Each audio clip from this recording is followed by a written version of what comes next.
Now back to the Dana Barrett Show here on WGST. All right, Nick. I don't know what you're saying with the song choice there, new guy Nick. It's Valentine's Day. Glass of wine is in order. I know. Is it not? I thought maybe you were trying to tell me I needed to chill out. She knows what's up. Usually he plays the song when I need to relax. This is what happens there. But I feel pretty relaxed right now because, like, my spirit guru, Jenny Kontos, is joining us. She's my yoga teacher and a great Atlanta area yoga teacher. And really, like, now an international yoga teacher because of all the travels and the yoga on YouTube. Yeah. So welcome back. Thank you. Happy to be here. I decided to bring Jenny in today because we were in yoga class a couple of weeks ago. I have to admit, I didn't go all last week. I was bad. I was traveling. The yoga misses you. The yoga misses me. I miss the yoga. But Jenny always does a little, not always, but usually you do a little bit of talking at the beginning of class about either something that's happened to you or something that's been on your mind. And she was talking about someone in class loving themselves who took their shirt off in class and was complimented on it by someone else, if I remember the story. Yeah. And it was sort of like, well, you gave me the confidence to do it. And the initial girl was sort of like, why wouldn't I love myself? This is me. This is the body I have. I'm good. And that made me think about how we think about ourselves and how important that is, especially to get others to love us, right? Right. So I thought, I'm going to let you talk about it more than me, Jenny, because obviously that's why I brought you in. You're the expert. But, clearly yoga is about getting quiet in your own mind. And to some extent, that is getting comfortable with yourself, yeah? Yeah, absolutely. And getting comfortable with even being uncomfortable. Okay. And recognizing who you are in those moments of discomfort. And I believe in setting an intention. And in every moment that you're given and that you're conscious, you observe that moment. And in that moment, are you connected to that intention? So even in times of discomfort, it's like, okay, I can be reactive, or I could observe where I'm at and make a choice. Can I be connected to my intention? And from that place, continue on. All right, so let's talk about an intention, because honestly, and I'm just going to lay it all out, I struggle with that in class sometimes. Like, you say it and I think to myself, oh my God, I didn't think of one before I got to class. What should my intention be? What do I want today? What do I need today? Where am I at? But I think it also can be something people are doing off the mat too, right? In life, Absolutely. To your point. But so what does that really mean to set an intention? Because I feel a little bit like a kid being told to like pray, before bed. And I'm like, well, Santa, I want, a sled and a pony and a puppy. And I want to be able to eat and not get fat. And that's not what it's really supposed to be about though, right? Correct. Okay. So Yeah. help me out here. So for example, my intention at all times is to be kind. Okay. And don't get me wrong, I fall short. Sometimes a lot more than others. Yeah. But my genuine intention for myself is to be the kindest human being that I can be. Not only to myself, but to all beings and to Okay. all living things.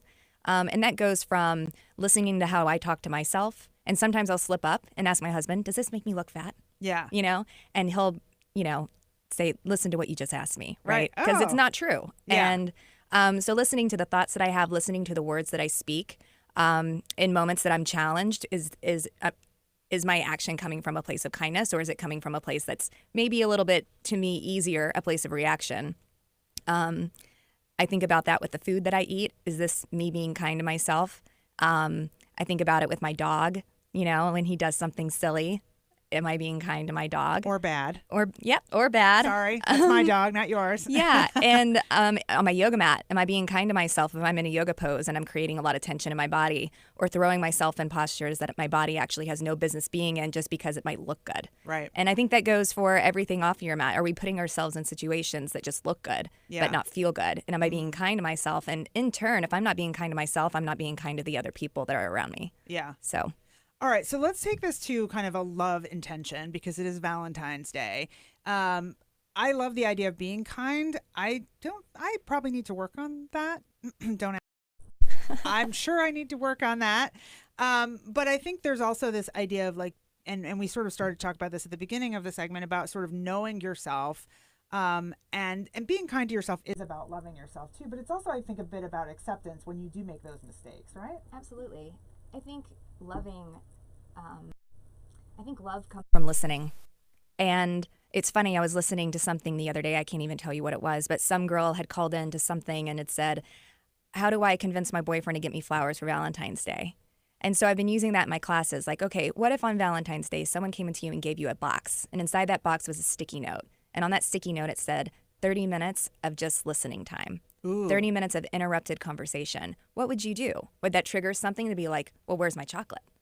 Or would you look at it in this day and age, sitting down with somebody for 30 minutes without technology or a cell phone or an interruption? I mean, that's gold. Yeah. And so shifting our perspective of like, what is love? Love is listening. Love is being courageous. Love is reaching out to others. Love is helping people. Observing your surroundings and seeing what moment maybe is there suffering that you can actually contribute help to. Yeah.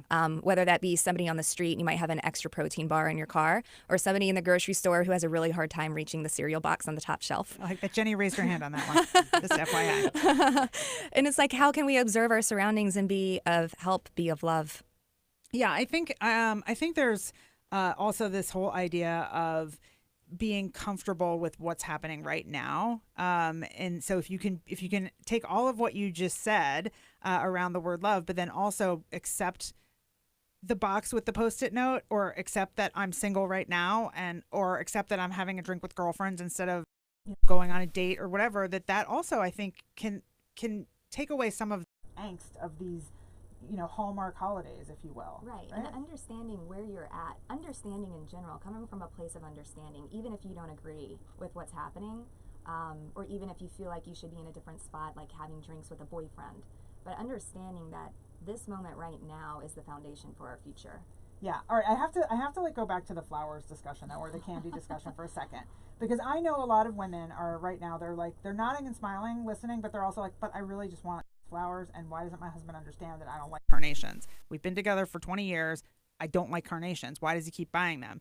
Is there a way to get out of our own heads in that way? Because I do feel like sometimes men and women are not talking at the same. My question is it the carnations? Maybe. Or is it the fact that he hasn't listened? Well, yeah, but how do you express that? So then there's the next question, right? How do you get somebody to listen if they're not listening?